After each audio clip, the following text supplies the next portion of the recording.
Ayan, papasok na po yung anak ko, si Alexandra.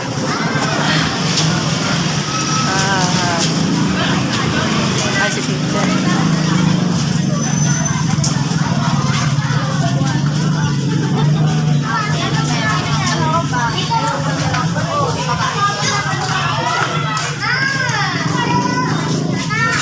Kikis kita? Gusto pa ikikis. Kikis na kikis. Wow! Bait ka dyan, Alex, ha? Uwi na ako. Ayan, napit ko na si Ken, Alex. Si Ken naman, ang ihahatid ko. Pag nahatid ko na silang lahat, ayun. Pwede na. Pwede na akong umuwi.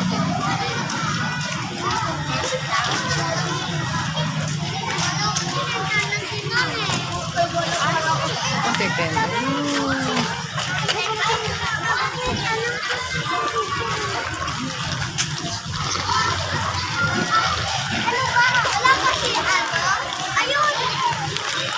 Halos 1 hour, gabi. Ang tagal na iniintay ni Kenshin at ni Alex araw-araw.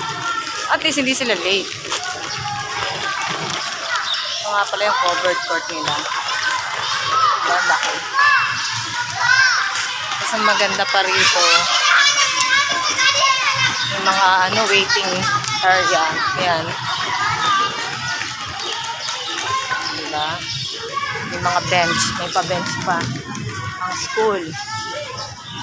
Apo, ayan na si Ken. Oh, wow, Kenshin. Ano masasabi mo sa vlog mo? English speaking yan. Hi, guys. Thank you. Bye. Thank you. Bye. Tour ko kayo sa school ni Ken at Alex. Malawak. Talagang malawak siya at malinis, maganda, maraming mga halaman, garden. Ito yung stage nila. Yan. Ito naman yung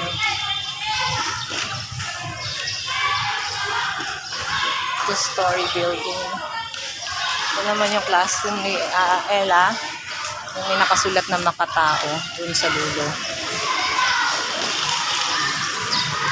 Ayan na yung teacher niya, yung Kenshin. Tumatakbo na sila.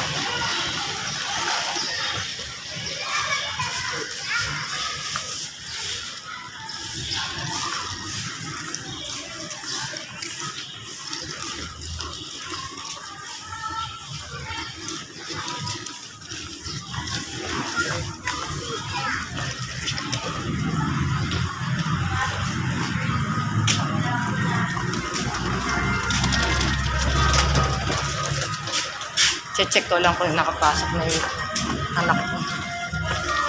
Ikaw, di nakalimutan mo yung face mask mo? Ano ba ito mga bata mo itong araw na to?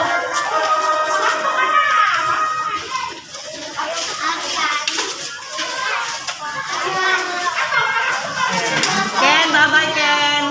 Ken. Kenshin. Hindi na ako narinig ni Ken. Uwi na ako. Para makapaglinis naman ako ng bahay.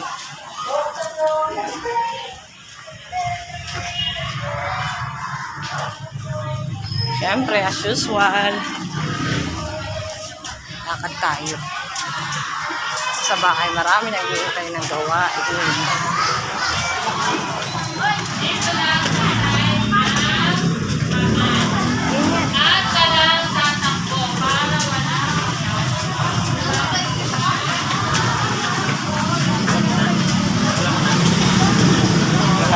Bye-bye! Okay, lakad na.